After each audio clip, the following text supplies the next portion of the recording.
నమస్తే అండి. Welcome back to our channel. ఈ రోజు వీడియోలో ఏంటి అంటే ఫామ్ లో కొన్ని పనులు చేపించాను. అలాగే పందిరి కూడా వేయించానండి. ఇక్కడ మీరు చూస్తున్నట్టయితే ఇప్పుడు రైనీ సీజన్ స్టార్ట్ అయిపోయింది కదా! సో దానికోసం మనం తీగజాతి మొక్కలు పెంచుకోవాలంటే పందిరి ఉంటే ఎక్కువగా కాపొస్తుందని చెప్పి ఇలా పందిరైతే ప్రిపేర్ చేపిస్తున్నానండి. సో పందిరైతే నేను ఒక్కదాన్ని చేయలేను. హార్డ్ వర్క్ ఎక్కువగా ఉంటుంది అని చెప్పేసి ఒక వర్కర్‌ని అయితే మాట్లాడుకున్నామండి. ఆ వర్కర్‌ని మాట్లాడుకొని మార్నింగ్ వచ్చారు. మార్నింగ్ వచ్చి ఆఫ్టర్‌నూన్ వరకు ఇదంతా కొంచెం కంప్లీట్ చేశారు. ఇంకొంచెం పని ఉంటే దాన్ని లంచ్ తర్వాత కంప్లీట్ చేశారు. అయితే అక్కడ తను ఇలా పందిరి వేస్తూ ఉండగానే నేను సైడ్స్‌కి ఎక్కడైతే ఒక పందిరి గుంజ ఉందో దాని కింద మనం మళ్ళీ మొక్కలు వేసుకోవడానికి క్లీన్ చేసుకొని నేనక్కడ కొంచెం ఎర్రమట్టి అలాగే కొంచెం ఆవు పేడను వేసుకున్నాను. అయితే నేను ఈ ప్లేస్ ని చూస్ చేసుకోవడానికి రీజన్ ఏంటి అంటే మీరు చూస్తున్నట్టయితే కింద ఆల్రెడీ ఇక్కడ ఇసుక ఉంది అండి. అయితే ఇది వర్షాకాలం కాబట్టి ఇప్పుడు నేను ఆల్రెడీ మొక్కలు వేసుకోవాలి, ఇంకా టైం వేస్ట్ చేయకూడదు అని చెప్పేసి ఇక్కడ పందిరి వేయించుకుంటున్నాను ఇసుక ఉందనే రీజన్ కి. అయితే దీన్నంతా క్లీన్ చేసుకొని మళ్ళీ ఎర్రమట్టి వేసుకోవచ్చు, లేకపోతే ఇదంతా క్లీన్ చేయొచ్చు. ఇదంతా ఇక్కడ కొంచెం వంపుగా ఉంటుంది కాబట్టి నీళ్లు నిలిచి మొక్కలు బ్రతికే అవకాశం ఉండదు. అందుకోసమనే ఇసుక అలానే ఉంచి నేను ఎక్కడైతే విత్తనాలు నాటుకుందాం అనుకుంటున్నానో ఆ ప్లేస్ లో మాత్రమే పైనుంచి ఇసుక తీసేసి మళ్ళీ ఎర్రమట్టి వేసి కొద్దిగా ఆవు పేడ వేసుకున్నాను. ఇలా ప్రతి చోట నేను ఎక్కడైతే వేసుకోవాలనుకుంటున్నానో ఆ ప్రతి చోట ఇక్కడ మనకి ఎర్రమట్టిలో మధ్య మధ్యలో ఎరువులు కూడా ఉన్నాయి. వానపాములండి. ఇంకా మన భూమిని బలంగా చేస్తుంది. అందుకోసమని వాటిని కూడా అక్కడే వేసేసుకున్నాను. ఇలా ప్రతి గుంజకి నేను ఇలా క్లీన్ చేసుకొని ఎర్రమట్టి వేసి కొంచెం ఆవు పేడను వేసుకున్నాను. ఇలా మార్నింగ్ టైంలో పందిరి వేసుకొని ఆఫ్టర్నూన్ నుంచి ఈవినింగ్ వరకు కొన్ని పనులుంటే అవి చేపించానండి. అయితే ఇక్కడ చూస్తున్న జామ మొక్క కాంపోస్ట్ బకెట్ లో అదే మొలిచిందండి. సో దాన్ని అలానే వదిలేసాం ఇన్ని రోజులు ఎండల కారణం వల్ల.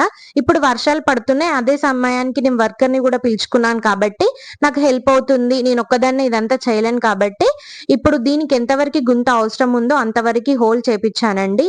జామ మొక్క సైజ్ లో చేపించి ఆ జామ మొక్కను కూడా దీంట్లోకి ట్రాన్స్ప్లాంట్ చేసుకున్నామండి.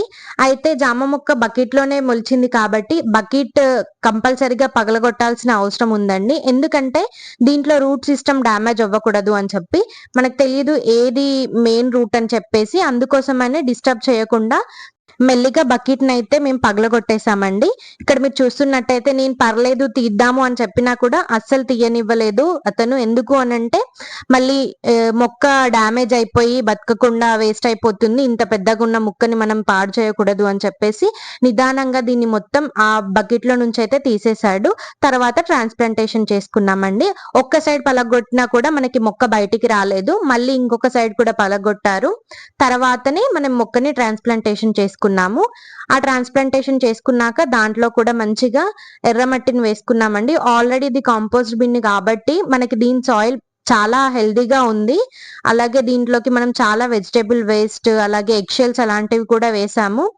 మొక్క కూడా అందుకే ఇన్ని రోజులు అంత పెద్దగా అయ్యేంత వరకు కూడా బకెట్ లో హెల్దీగా ఉంది. అదే రీజన్ అండి, కాంపోస్ట్ బకెట్ కాబట్టి. అలాగే పెద్ద సైజ్ బకెట్ కాబట్టి వేర్లు కూడా ఎక్కువగా ఉండి ఏం ప్రాబ్లం రాలేదండి చెట్టుకి.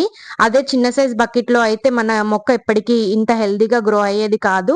సో ఇంత హెల్దీగా ఉన్న మొక్కని మనం ట్రాన్స్ప్లాంటేషన్ చేసుకుంటే ఇంకా ఎక్కువగా పెరుగుతుందని చెప్పేసి ఇలా ట్రాన్స్ప్లాంటేషన్ అయితే చేసుకున్నాము. చేసుకొని మళ్ళీ దానిపై నుంచి ఒక 2 తట్టల ఎర్రమట్టి అయితే వేసేసుకొని దాన్ని మంచిగా క్లీన్ చేసుకొని ఆ చుట్టూ ఉన్న గడ్డిని అదంతా తీసేసి వాటరింగ్ అయితే చేసుకున్నామండి. సో ఇప్పుడు మనం వాటరింగ్ చేసుకుంటున్నాము. వాటర్ వచ్చేసి మనం ఖచ్చితంగా ఏ మొక్కని ట్రాన్స్ప్లాంటేషన్ చేసుకున్నా కూడా మనం నాటుకున్నాక ఖచ్చితంగా మనం వాటరింగ్ అయితే చేసుకోవాలి. అయితే ఇక్కడ నేను వాటరింగ్ చేసేటప్పుడు చిన్నగా వీడియో క్లిప్ తీస్తుంటే తను కూడా వీడియోలో రావాలని చెప్తున్నాడు. అయితే ఇక్కడ ఒక బీర మొక్కని ముందుగానే వేసుకున్నానండి. దానికోసమని రీసెంట్ గా మన మున్సిపాలిటీ వాళ్ళు మన వేప చెట్టుని కరెంట్ పోల్స్ కి అడ్డంగా ఉందని చెప్పి కొంచెం కట్ చేశారు. సో ఆ కట్ చేసిన దాన్ని కూడా మనం వేస్ట్ చేయకుండా ఇలా మన మొక్కలకి వేసుకుంటే పాకడానికి ఈజీగా ఉంటుంది. అలాగే ఇలాంటి కొమ్మలకైతే ఎక్కువగా పాకుతుంది. కాయలు కూడా మంచిగా కాస్తాయని చెప్పి ఆ ఒక్క కొమ్మని తీసుకొచ్చి ఇక్కడ బీర చెట్టుకి సపోర్ట్ గా వేపిస్తున్నానండి. అయితే ఒక్కరోజు వర్కర్‌ని తీసుకొచ్చి ఆల్మోస్ట్ మనకి కావాల్సిన వర్క్స్ అన్నీ కంప్లీట్ అయిపోయాయండి ఫామ్‌లో. పందిరి వేయించాను కదా! అయితే పందిరి వీడియో నేను ముందే షూట్ చేయలేకపోయాను. ఎందుకంటే నాకు కూడా ఫామ్‌లో ఒక సైడ్ కొన్ని వర్క్స్ ఉండే అండి. అవి నేను ఒక్కదాన్ని చేసుకుంటూ ఉండే. అందుకోసమనే వీడియో అయితే షూట్ చేయలేకపోయాను. నా వర్క్ అయిపోయాక చిన్న చిన్న క్లిప్స్ అయితే షూట్ చేయగలిగాను. అవే ఇక్కడ మీకు చూపిస్తున్నాను. సో, ఈ కొమ్మని కూడా మనం పాతుకోవడం జరిగింది. తర్వాత మనం ముందుగానే పెట్టుకున్న ఈ బీర మొక్కను కూడా దానికి పాకిచ్చేసాను. అయితే నేను సమ్మర్‌లోనే 3 చిక్కుడు గుడ్డల్ని వేసుకున్నానండి. అవి కూడా మనకి పెరిగాయి.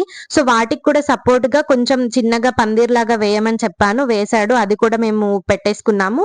అయితే ఇక్కడ నేను ఇది కాగడమల్ల చెట్టండి. వేరే వాళ్ళ దగ్గర నుంచి తెప్పించుకున్నాను. అలాగే కొన్ని మనకి ఇవి గోంగూర మొక్కలండి. ఆల్రెడీ మార్కెట్‌లో తెచ్చుకున్న వేర్లున్నాయని చెప్పేసి ఆల్రెడీ మన దగ్గర ఉన్నప్పటికీ ఇక్కడ జామ మొక్క దగ్గర పక్కకి చాలా వరకి గడ్డి ఉండే అండి. దాన్నంతా తీసేసాడు. సో, ఆ ప్లేస్‌ని ఎందుకు వేస్ట్ చేయడం, ఇలాంటి మొక్కలు వేసుకుంటే కొంచెం గడ్డి ఎక్కువగా పెరగకుండా ఉంటుందని చెప్పేసి అక్కడ మంచిగా క్లీన్ చేపిచ్చేసాను. క్లీన్ చేపిచ్చేసి ఈ గోంగూర మొక్కల్ని కూడా అక్కడే పెట్టిచ్చేసానండి. వేర్లతోనే ఉన్నాయి కాబట్టి మనకి మంచి గ్రోత్ ఉంటుందనుకుంటున్నాను. వర్షాలు పడితే ఇంకా హెల్తీగా గ్రో అవుతుంది. చూడాలి. నేను నెక్స్ట్ వీడియో క్లిప్స్‌లో మీకు చూపిస్తాను. ఎలా ఉంది, నాటుకున్నాయా లేదా, హెల్తీగా ఉన్నాయా లేవా అని చెప్పేసి. ఇప్పటికైతే నేను నాటుకున్నాక 2 రోజుల తర్వాత ఈ వీడియో మీకు మళ్ళీ అప్‌లోడ్ చేస్తున్నాను. అప్పటికైతే హెల్తీగానే ఉన్నాయండి. సో, గ్రోయింగ్ స్టేజ్‌కొచ్చాక మళ్ళీ చూపిస్తాను. అయితే ఇలా కొన్ని పనులు చేస్తుంటే మధ్యలో నాకు కొన్ని వానపాములొచ్చాయండి. సో, వాటిని తీసుకెళ్ళి మంచిగా మన మొక్కలున్న ప్లేసెస్‌లో వేసుకున్నాను.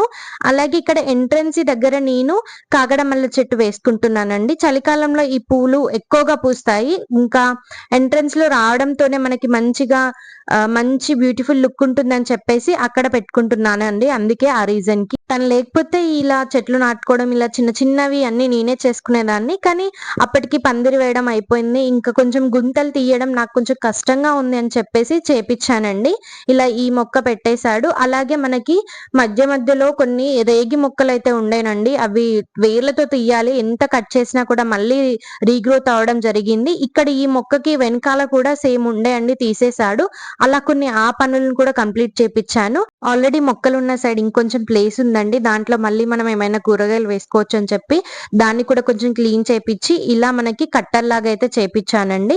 సో, అది కూడా చేశాడు. ఇదండి ఈరోజు వీడియో.